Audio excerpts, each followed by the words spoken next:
Hey, friends. Hey, before we get started, I have exciting news. The Black Women Stitch 12 Days of Patreon kicks off December 1st. Every paid patron gets daily exclusive goodies, tutorials, guides, printables, playlists, all made to fuel your creativity. Patreon is how we keep this podcast going. And right now we're sitting at about 50% of what we need to sustain the work. If you love this show, this is the perfect time to jump in and support. Join today and unwrap 12 straight days of creative joy. Go to patreon.com/blackwomenstitch. And thank you for helping us get our stitch together.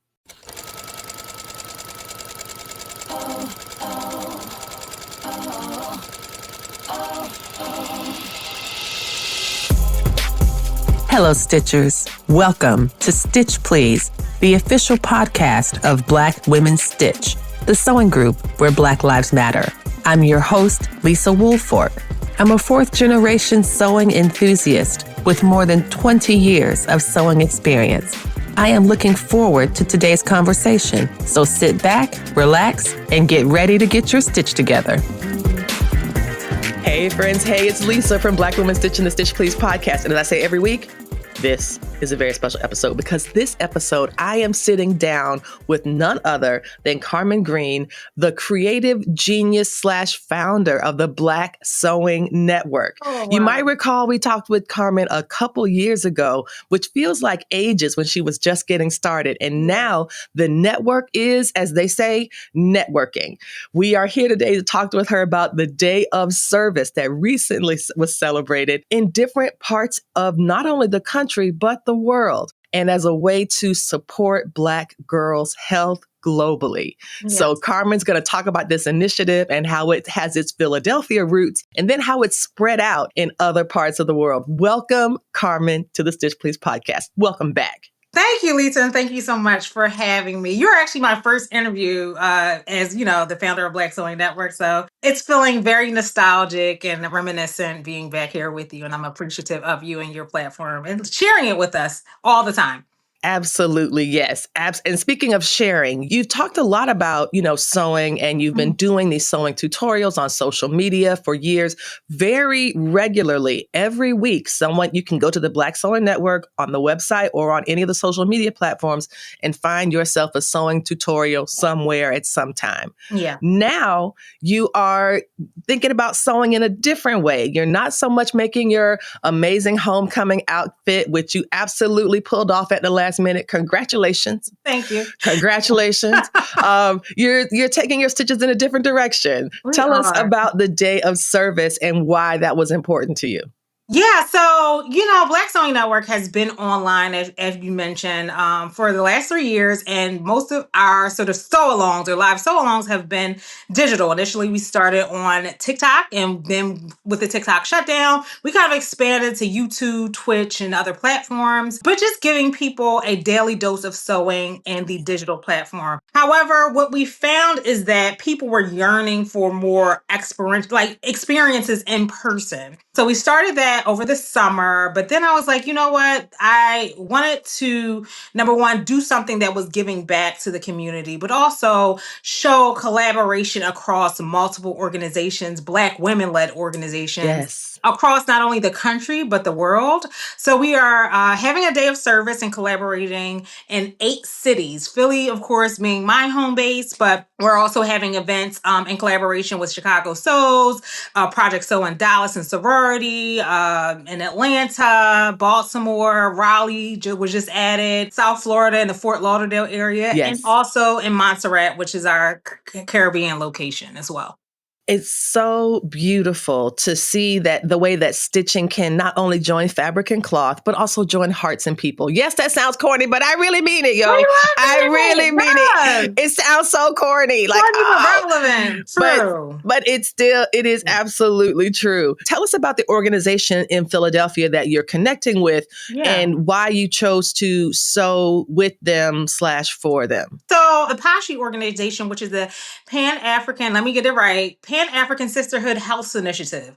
So it's an organization that it's an artisan group that I was volunteering with probably 2.5 years ago. Okay.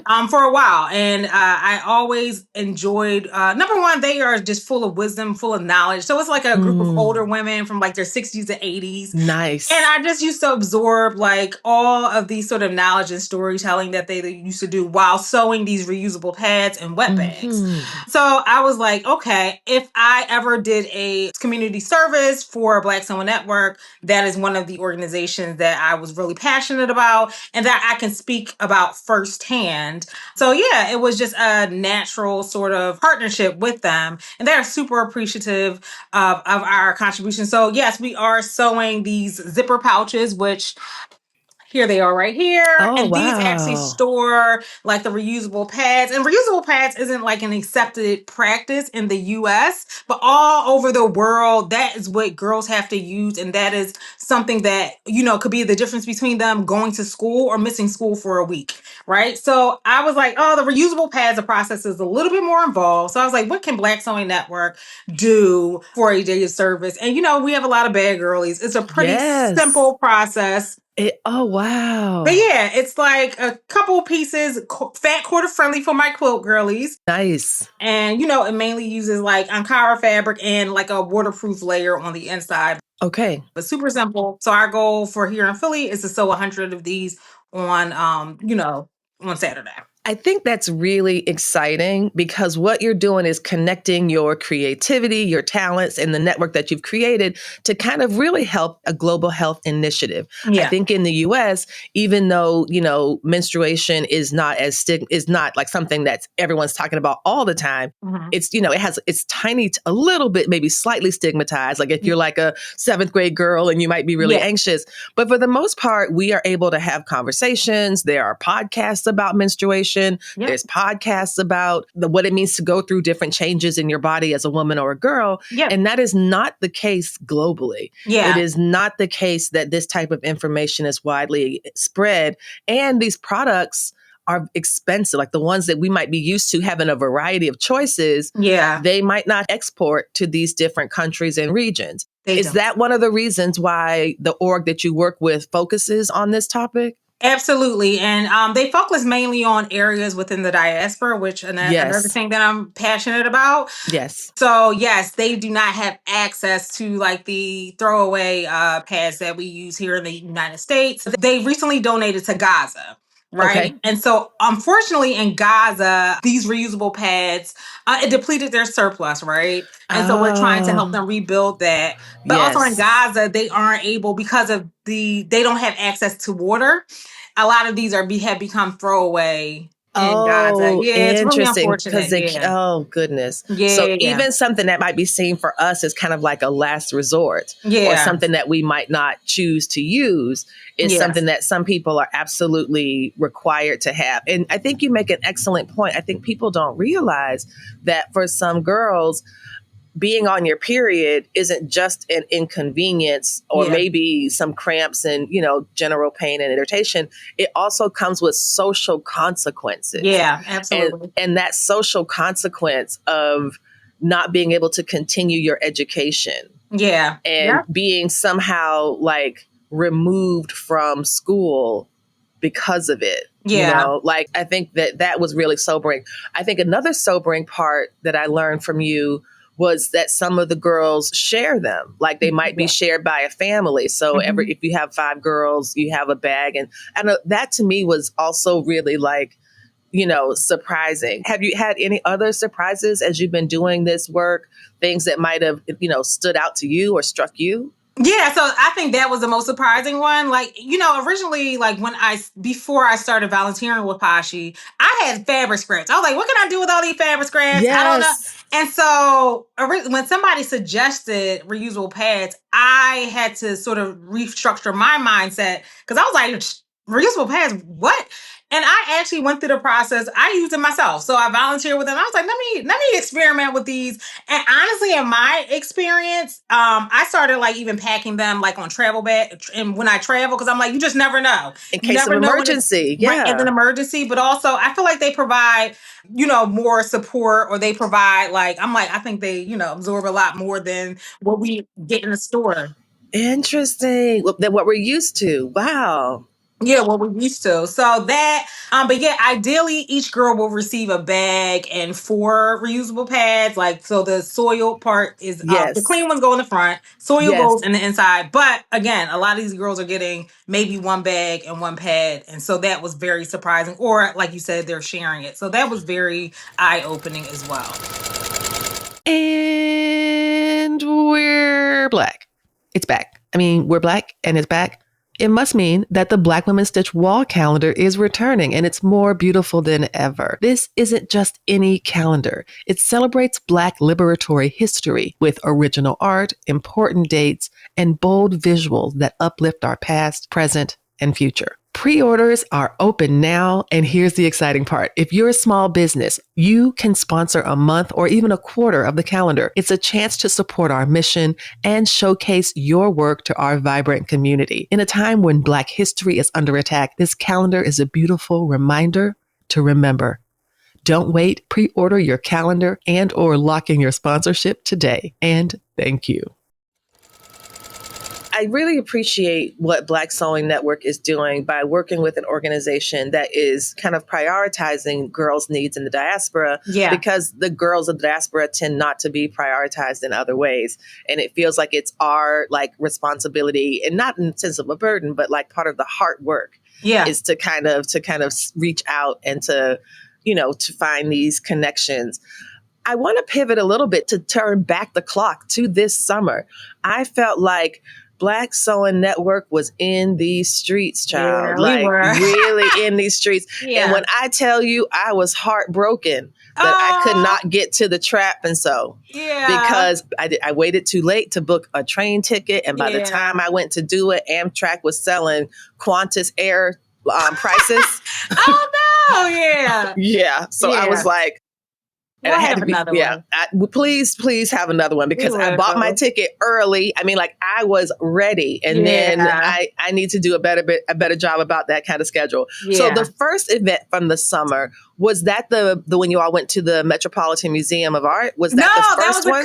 The first one was the cookout. Yeah, okay. We had a cookout, Black and Bougie Barbecue. That was fun. And where was that located? That was right outside of Philly. So everything was kind of right outside of Philly, in the suburbs, not too far out, but where we could find a location, because locations are expensive. Yes. They cost prices. So, they do. Finding venues and securing transportation and finding places with parking.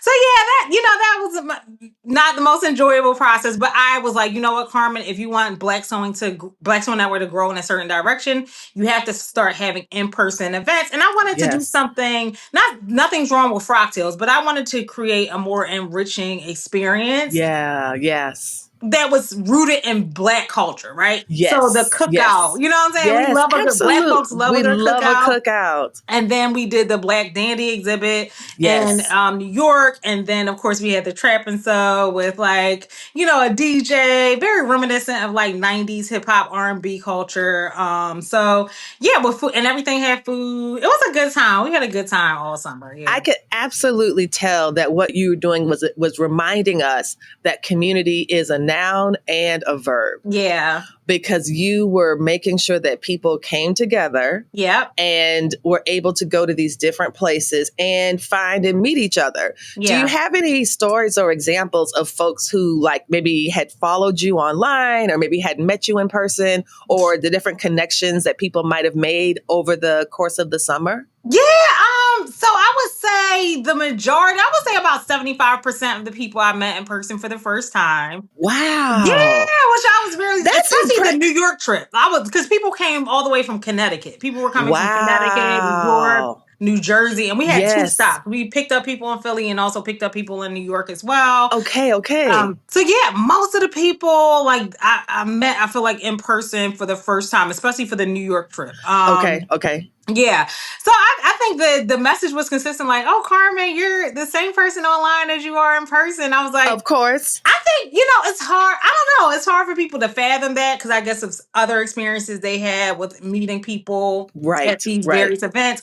But I'm online every single day. So I think it's really hard to keep up. You know what I mean? Like, Fakeness. but It's fakeness, right? Every yeah. single day. So No, that's a lot. it's That's a a lot. lot. So I was like, I might as well be myself. So yeah, Exactly. I think that, That's what you're good at and nobody yeah, else can do it. So exactly. you might as Exactly. well. And the idea that 75% of people that you've been working with, you had not met before kind Yeah. of shows, I think, the power of this kind of digital community that you can kind Yeah. of have a balance, get started or maybe onboarded in some ways Yeah. digitally, and then Uh-huh. kind of, do a little bit more and a little bit more. And Yeah.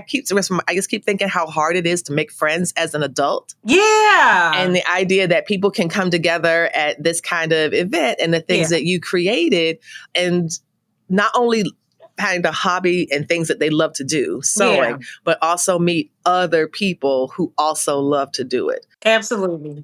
Finding your sewing besties and your sewing buddies can be very difficult depending on where you live, especially if you're in a small town where there's not that many other people that might even Yeah. sew. Yeah. And I was so interested also, while I have you here, Okay. I've been thinking a lot about the end of an era. And by that, I Mm. mean the fact that Joann's has gone away. The big five pattern companies were in crisis, but now they're back again as a 200-year-old startup. I didn't go see the video. I'm sorry. I'm listening. And I remember you early on, like invest in reminding us to think about independent I pattern did. companies. Yeah. And, I'm a fan of independent pattern companies because I sew with a lot of knits. And as Yeah. I've said, I have a whole episode on independent pattern companies and Yeah. all the innovation they've brought to the industry. I'm wondering, like, what is the forecast from the founder of Black Sewing Network about what she sees as some of the consequences of not Yeah. having a Joann's? Again, fully acknowledging that you are in a city. You are in Philadelphia. You don't need no Joann's like that. You have other places to go that I wish I could go to. Yeah. But what do you think? What are you telling folks who are in community in BSN who have been relying on Joann's? I have a little bit of fabric here in my house. That's Yeah. going to last me for a little while. Yeah. But what do you think about the whole fabric shopping landscape being shifted because of these new conditions we've got? So one thing that we've been doing at all of our events, I know Project So does this as well. We've been doing fabric swaps and pattern swaps. Oh, Yeah. So we've been doing that. And I think the community, like, when we have our so longs and we're saying, oh, y'all, like, so y'all know McCall 7999 is like one of my favorites. yes. I'm like, I need that pattern. Somebody on that live will say, oh, Carm, I got that. I can send it to you because we did such a overconsumption of Oh those my 99-cent gosh. and $2 patterns. Yes. We don't need them. We don't need patterns for these, in my opinion. And I also was saying, like, back in February, I was like, you know what? I want to support more Black indie designers. So Yes. started an initiative where, I started a website called So Indie Pact, where Nice. basically people can submit their, new and up and coming independent designers can submit their patterns and just bring more awareness to there are more people out here, whether or not Yes. it's Black designers, POC designers, adaptive designers, like when. Yes. Yes. So yeah, I peeped what was happening with Joann and even with the Big Five last Wow. year, and I prepared the community for that.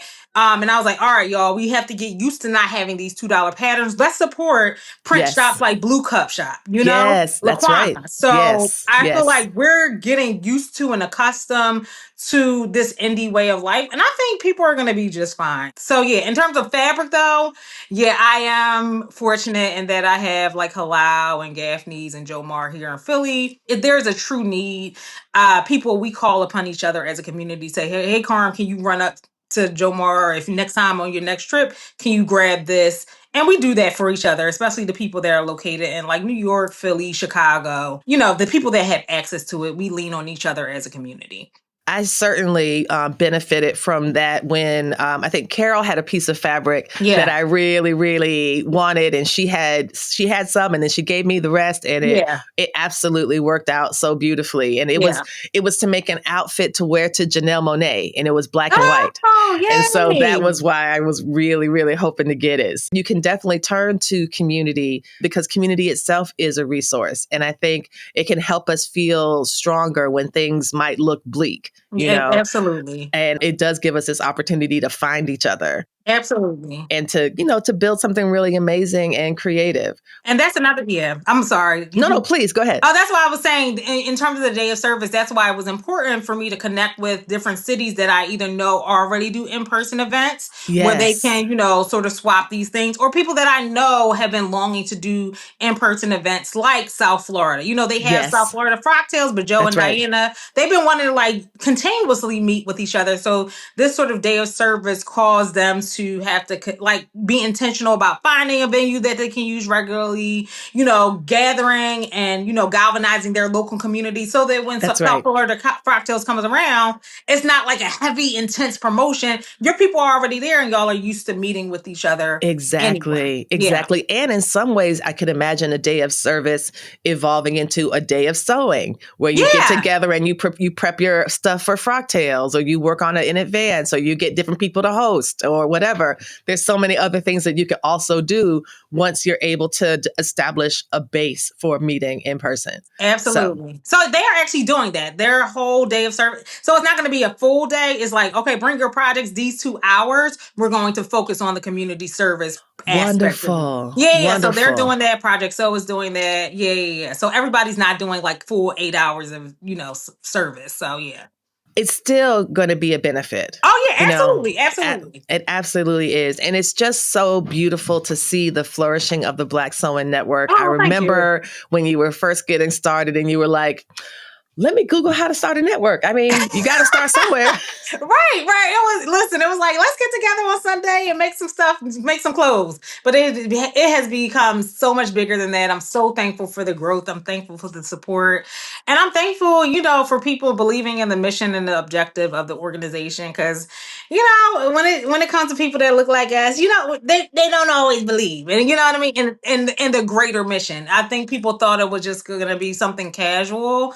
But I always knew in my mind like what I wanted it to become. Mm-hmm. And I know that you have to like take the proper steps, even if it's starting small. Exactly. To reach that ultimate goal. Like I'm not starting off with a big conference. I started off with Sunday So Long. Exactly. Yeah. And that's called scaffolding. Mm-hmm, So, mm-hmm. and as you kind of, build and get more confidence and more base building, it's really beautiful. And the thing about, just one founder to another, in some ways, that's why we believe so hard. Yeah. I don't care what anybody else believes. I know what I see. Exactly. I know what I see. I know great work when I see it. And I have seen it unfold in the Black Sewing Network. Oh, and I'm so Lisa. excited for the past, present, and future. Yeah.